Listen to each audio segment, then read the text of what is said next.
20 जुलाई 2026 भारतीय लोकतंत्र के लिए एक काला दिन, जहां पर चाहे बच्चे हो या बुजुर्ग हो या युवा हो या महिलाएं, प्रशासन के द्वारा सभी पर लाठी चार्ज किया गया, आंसू गैस के गोले छोड़े गए। इन सबको देखकर पूरा भारत सिर्फ यही सोच रहा था, क्या इस देश में सरकार के खिलाफ आवाज उठाना एक अपराध है? इसी के साथ क्या ये सोचना कि अगर हम आवाज उठाएंगे तो सरकार जवाब भी देगी, कहीं अपने आप में एक बेवकूफी तो नहीं? आइए विस्तार से समझने की कोशिश करते हैं कि आखिर ये प्रोटेस्ट था क्या, कैसे चालू हुआ और अब आखिर आगे क्या होने वाला है।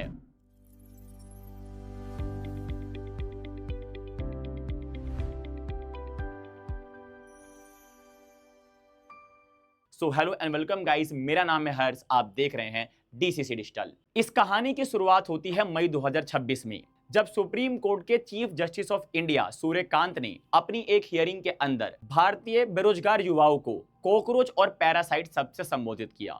Youngsters like cockroaches, they don't get any employment, they don't have any place in profession. Some of them become media, some of them become social media, some of them become RTI activists, some of them become another activists, and they start attacking everyone. And you people file contempt petition because I go to not taking up the matter of as if there are already parasites in society who attack you people, you attack the system, and you want to join hands with them. उसके बाद होना क्या था?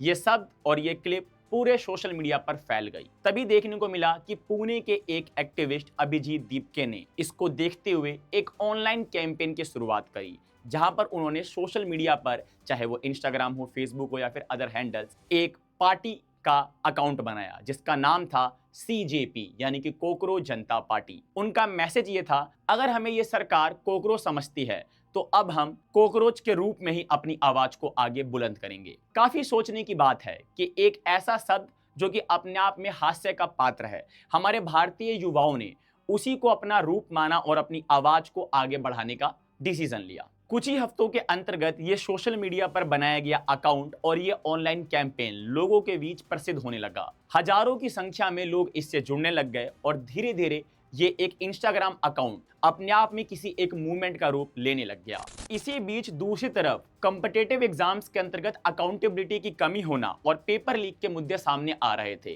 Parents और students का यह दावा था कि सरकार की तरफ से अब एजुकेशन सिस्टम में कहीं ना कहीं काफी ज्यादा कमी देखने को मिल रही है। सीजेपी ने इसी मेन यूथ कंसर्न को अपने मूवमेंट का सेंटर पॉइंट बनाया और फिर दिल्ली, मुंबई, पुणे, बेंगलुरु, कोलकाता, हैदराबाद, लखनऊ और देश के कई शहरों में स्टूडेंट्स और सपोर्टर के लिए प्रदर्शन ऑर्गेनाइज करना शुरू हुआ। लेकिन इस मूवमेंट का सबसे सेंटर पॉइंट बना दिल्ली का जंतर मंतर। जून के आखिरी सप्ताह से जंतर मंतर पर प्रोटेस्ट चालू हुआ। धीरे धीरे लोग जुड़ने लग गए। इवन इस प्रोटेस्ट के अंदर सिर्फ बच्चे ही नहीं, उनके पेरेंट्स और आने वाले समय में जो बच्चे 11th और 12th के अंतर्गत नीट या किसी और अदर कॉम्पिटिटिव एग्जाम्स की प्रिपरेशन करने वाले थे, उनके माता पिता भी शामिल हुए। शुरुआत में सबको ये लग रहा था कि ये प्रोटेस्ट नहीं बल्कि अपने आप में एक मजाक है, लेकिन ये मजाक के नाम पर चालू हुआ प्रोटेस्ट अपने आप में एक इतना बड़ा मूवमेंट का रूप ले लेगा, वो आगे जाकर किसी ने नहीं सोचा था। Cockroach Janata Party's protest demanding action over the alleged paper leak and resignation of Education Minister Dharmendra Pradhan।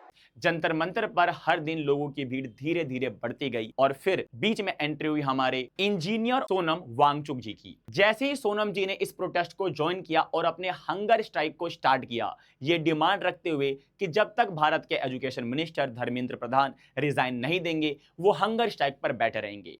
ये बात हर एक युवा, हर एक व्यक्ति के जहन में बस गई और यह मूवमेंट और तेजी से सभी के बीच पहुंचने लग गया। इस बीच सिर्फ भारत में नहीं, विदेशी मीडिया तक भी ये खबरें पहुंचने लग गई और हर जगह सिर्फ और सिर्फ यही चर्चा होने लग गई कि आखिर कौन है सोनम वांगचुक, क्या है उनकी मांग और उनका सीजेपी से क्या लेन देन है।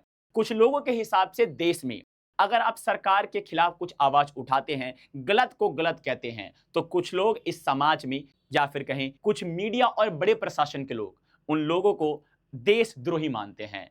ऐसी धारणाएं बनने के बावजूद भी ये पूरा देश एकजुट होकर इस आंदोलन में लगा रहा और अपनी आवाज को बुलंद करता रहा। जैसे जैसे हंगर स्ट्राइक आगे चला, लोग जुड़ते गए। दिल्ली का जंतर मंतर सिर्फ एक जगह नहीं बल्कि इस मूवमेंट का एक नेशनल प्लेस बन गया। हर गुजरते दिन के साथ मूवमेंट और बड़ा हो रहा था। देश के हर कोने से स्टूडेंट्स, एक्टिविस्ट, इंजीनियर्स, डॉक्टर सभी इस मूवमेंट में जुड़ रहे थे।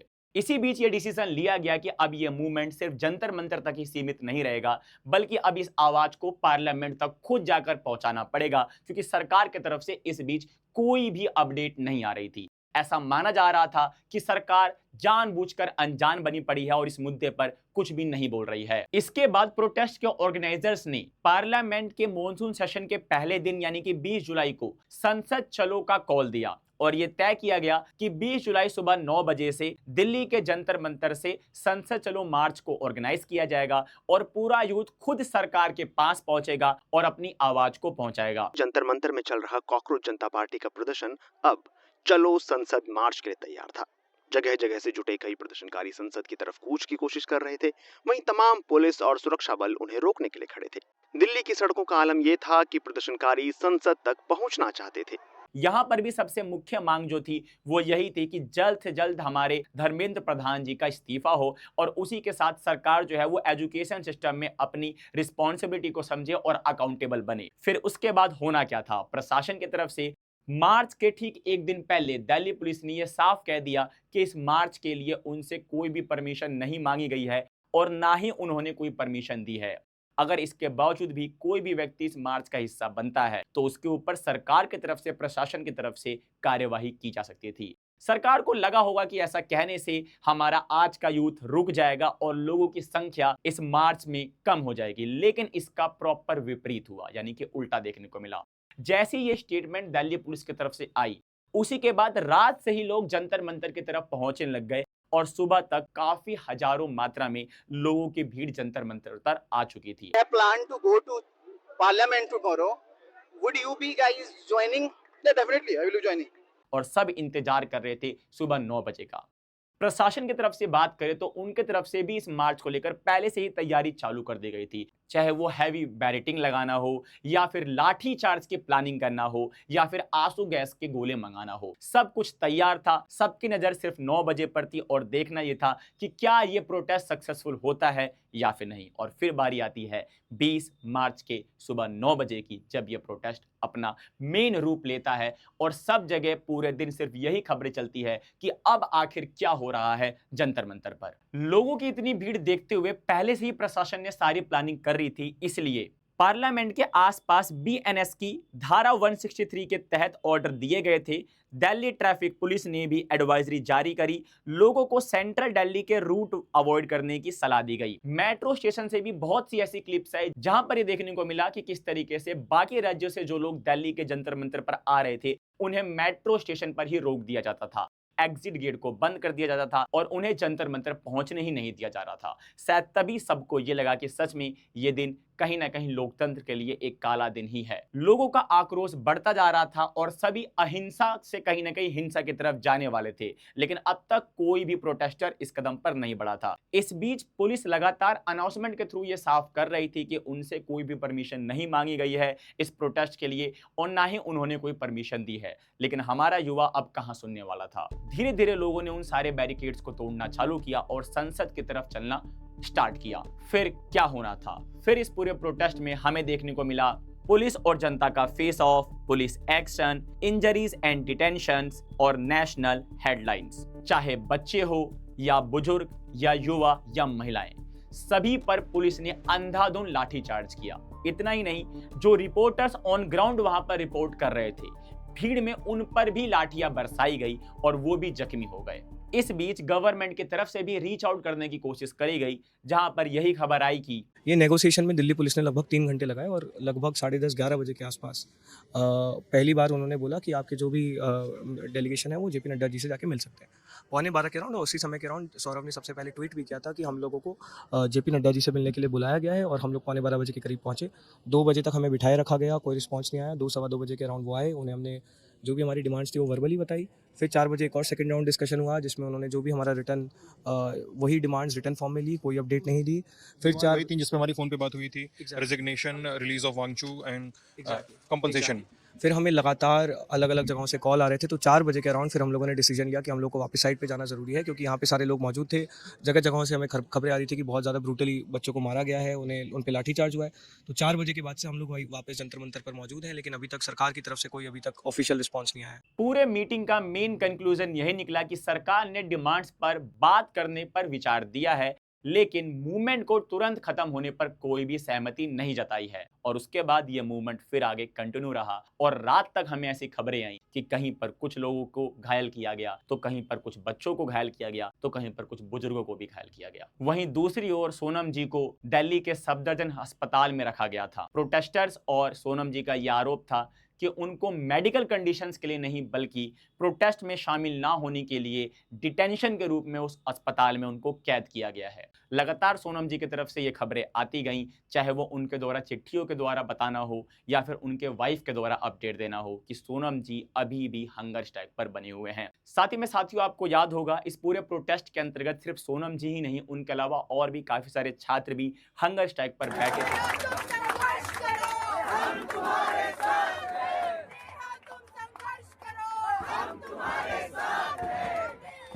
उन सभी ने लगभग 20 तारीख तक अपने स्ट्राइक को खत्म कर दिया, लेकिन जो सोनम जी हैं वो अभी भी इस समय भी, जिस समय पर आप ये वीडियो देख रहे हैं, हंगर स्ट्राइक पर हमारे युवा के लिए, हमारे इस देश के लिए, इस एजुकेशन सिस्टम में रिफॉर्म लाने के लिए हंगर स्ट्राइक पर बैठे हुए हैं। सरकार उनसे मिलने नहीं दे रही, ना उनके परिवार वालों को, ना प्रोटेस्टर्स को, ना हम आम जनता को। इस बीच सबके मन में सिर्फ यही एक सवाल आ रहा है कि आखिर ये सरकार चाहती क्या है?